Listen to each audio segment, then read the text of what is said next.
The Bathroom by Zadie Smith, 2018. When I was 8 years old, my family moved out of a council estate and into what seemed to me a mansion. From the front, it looked like a whole house. Inside, it felt like one too. We had the front door to ourselves, and if you looked out of the back windows, you saw a big, square, overgrown garden, which also appeared to be entirely ours. Most visitors never noticed it was a maisonette, although the bottom half of the building was council accommodation, accessible through a side entrance, and occupied by an Indian family whose first act of greeting was to show me how to fold a triangle of pastry into a samosa. Not long after we'd moved in, my father set about splitting the shared garden in half by way of a slightly warped wooden fence. I don't think the division was contentious. It was just a practical matter relating to differing concepts of what constitutes a garden: coriander, potatoes, flowers, paddling pool. With the fence completed, everyone was satisfied. We each had our little fiefdom, and from the back windows you still had this sense of grandeur, of space. Inside, we had 4 bedrooms, one each for me and my brother, although out of habit I usually snuck out of mine in the middle of the night and joined him in his. One for my father and mother, who was pregnant, and a spare room on a lower level, into which we periodically lured European teenagers. These teenagers were very glamorous to me, very exotic. They wore swatches and pristine Dunlops and primary-coloured naff sweaters. They watched and seemed to genuinely enjoy the Tour de France. They were forever wanting to be taken to Abbey Road and photographed walking on the zebra crossing.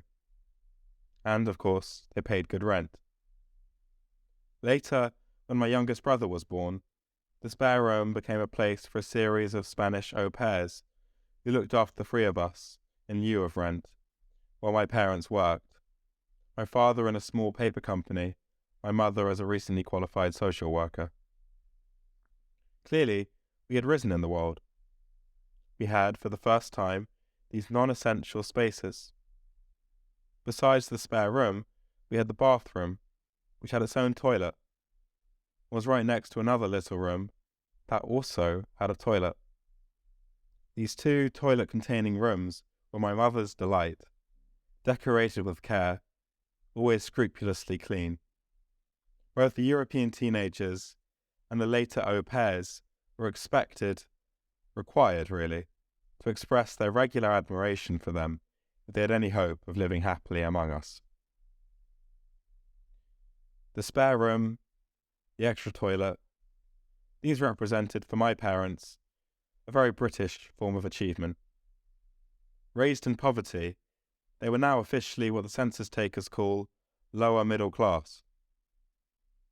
I recognise that for people outside the UK, these gradations of class are often bemusing, inherently absurd, and difficult to pass in their delicate separations. But let me try. When you were lower middle class, in the 80s, you went to Europe occasionally, though only on flights that left at 3 a.m, and on planes in which you freely chose the smoking section. And you drove a mini metro, and you bought fresh orange juice. You went to state school, of course, and had never seen a ski lift, but you took the Guardian, if you were on the left, and if there was a good front-page sex scandal, the Mirror. And you had those nice stripy habitat blinds in the kitchen and china plates hanging on the walls, and you absolutely understood that doormats with jokes on them were in bad taste. You told people you never watched ITV, although this was actually a lie. You watched ITV all the time.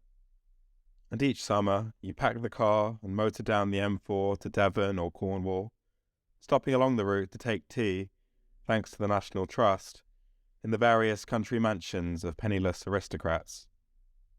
At least, that's how it was for us. Thinking back on it, I remember a lot of happiness. I'm sure every category in the census will stake its own claim. The noble working poor, the striving bourgeoisie, the elegant rich, the serenely high-born, the haute bourgeoisie intellectual or artist. But the unlovable lower middle class also have their points of pride, although most of their satisfactions are, in my experience, the consequence of a series of counterfactuals. It's not what happens to the lower middle class exactly that makes them relatively content, but rather what doesn't happen. When each bill hitting the mat no longer represents an existential threat, you are freed from an inhibiting and oppressive form of daily fear. Nor are you touched by the self-contempt that tends to stalk the solidly middle and upper middle class. And you are perfectly ignorant of that sense of enervation too often found in the highest born. The lower middle class child has, as the football managers like to say, everything to play for. It's not that you don't hope to redeem your parents' own thwarted ambitions, particularly in the arena of education. You do. But you also understand that if you happen to fail, it's no longer the end of the world. And as you motor onwards through your life, whenever you pause to check behind you in the rear-view mirror, you see a vista quite unlike that of the child of the long-term unemployed, or the working poor, or the recently migrated.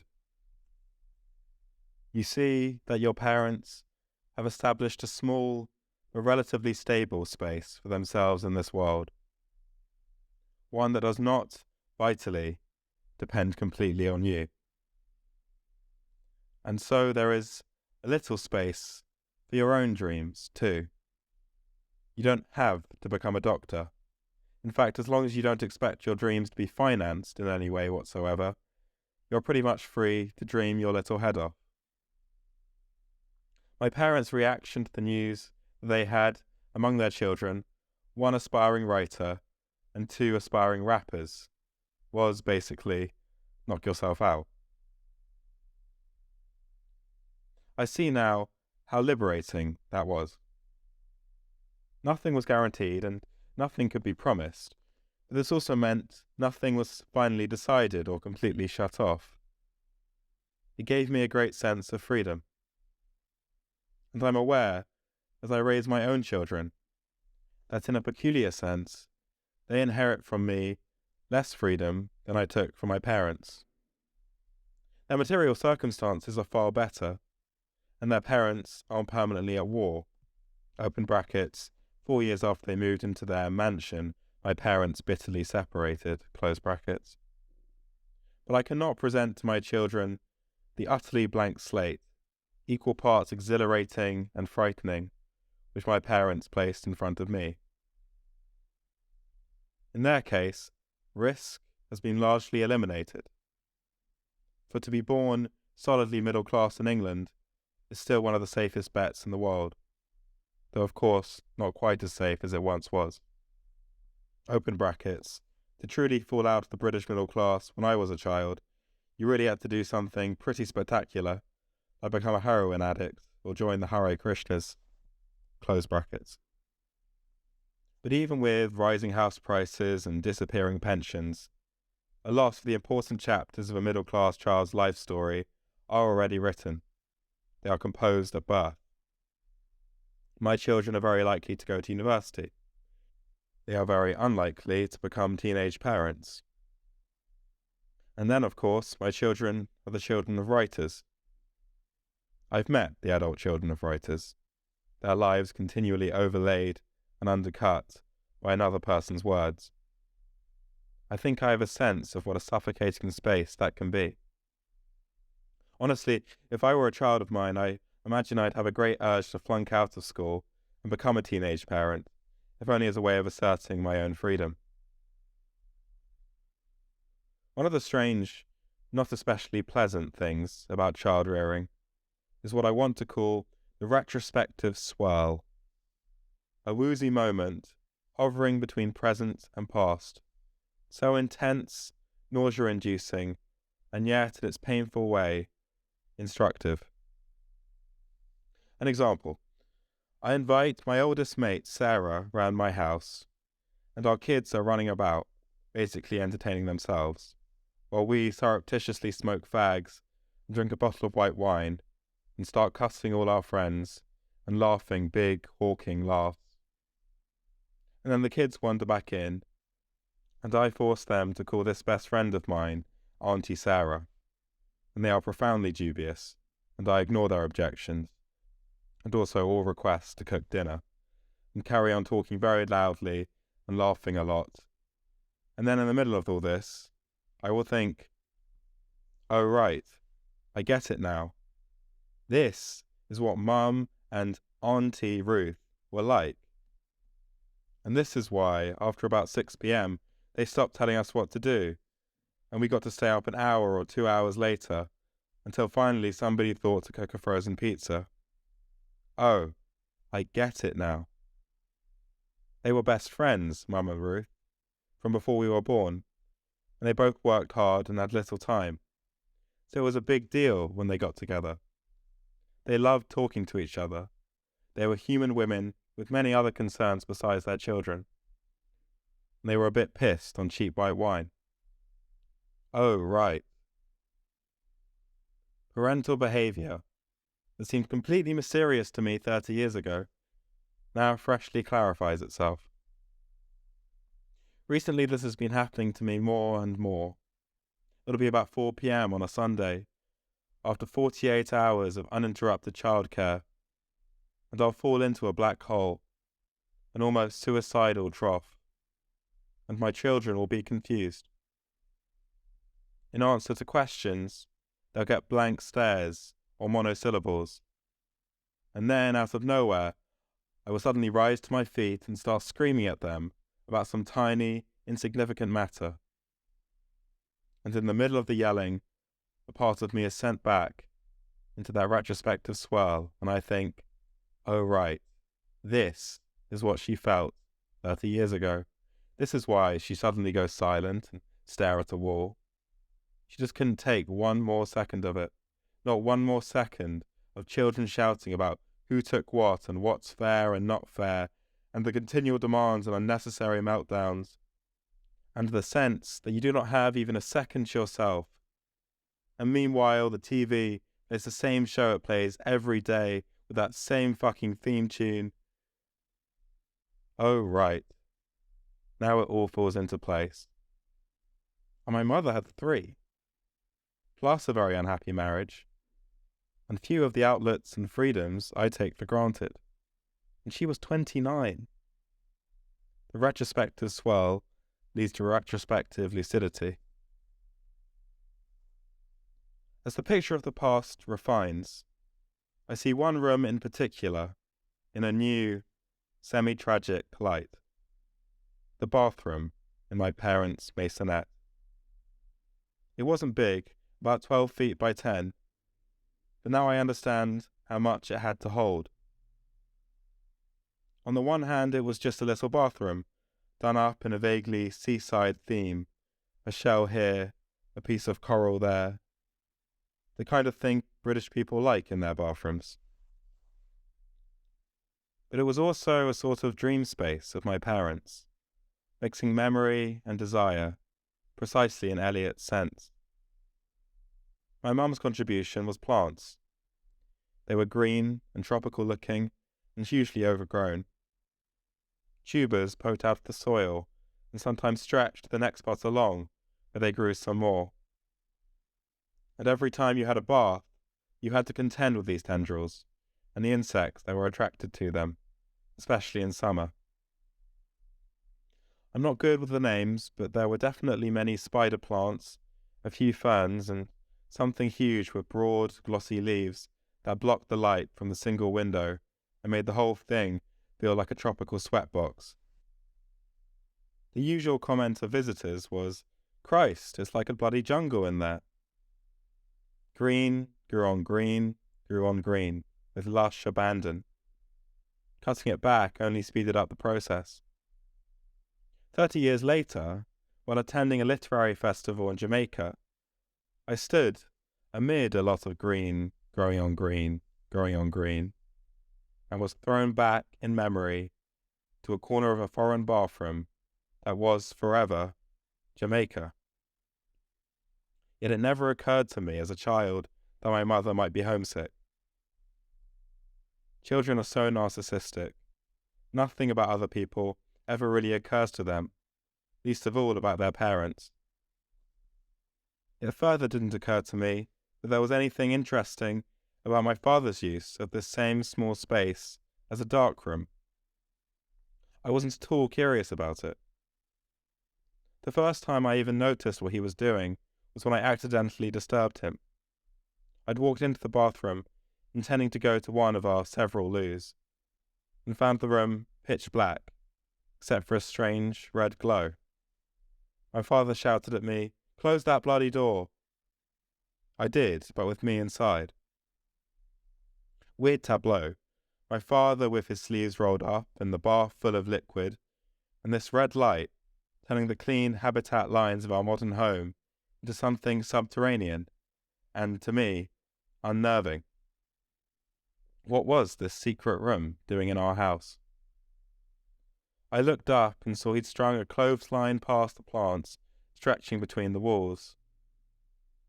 On this were pegged large contact sheets from which images were slowly emerging. I'd never seen this process before, and stared, wondering what was to come. All my childhood, I'd hoped to discover my father had some hidden artistic genius. Was this it? But as the images rose to the fore, it turned out that all the pictures were of us. Of me, my brother Ben, and my brother Luke, over and over. Scattered around the base of the toilet were many little canisters of Ilford film, black and white, 24 shots on a roll, and these too turned out to be all of us. I was disappointed. I knew vaguely that my father had once had dreams of a career in photography. Much later I learned that these dreams had, briefly, some reality, although many years before we were born. By the time he moved to the maisonette, he was no more a photographer than the dad who plays five-a-side as a professional footballer. All ambition in that direction had been abandoned. Everything was now about us. Everything had been submitted to and reformed around family life, which as a child I had nothing but contempt for, even as I benefited from it. That my father was a boring, reliable, and sane man, able to infinitely defer his own pleasures and ambitions, is, I think now, at the root of whatever emotional stability I've been able to maintain in my life. But at the time, his inability, or unwillingness, to live for himself filled me with horror. "For the sake of the children" was a phrase I especially detested. It seemed a thing people said to get out of the responsibility of actually living out their own desires and ideas, or pursuing their God-given abilities. To stay married to someone you basically couldn't stand for 12 years, for the sake of the children. What kind of insanity was that? Yet now, in the retrospective swirl, I look back at my parents' dedication to this principle with fresh appreciation. I still couldn't do it, but I understand now why they did. They had each grown up without fathers, devastating in both cases. To employ another classically lower middle class cliché, they wanted something better for me. There are, of course, degrees of these things, but I do think every family home is an emotionally violent place, full of suppressed rage, struck through with profound individual disappointments. It's in the nature of the beast that no one gets out of a family unit whole or with everything they want. I think of that wonderful Jerry Seinfeld line, "There's no such thing as fun for all the family. Somebody's going to have to give up something. It's only a question of how much and to whom. In moments of retrospective swirl, I see clearly that my parents gave me much more than I consider it reasonable to give anybody, and far more than I am able to give my own children. For those superficially, I seem to give my children more of everything. More money, more opportunity, certainly more holidays, certainly more space. My parents gave me their lives. Children and domestic life supplanted art making for my father. And for my mother, a new country supplanted the old. Whether she wanted it to or not, that's what happened. I haven't had to make anything like these sorts of stark choices.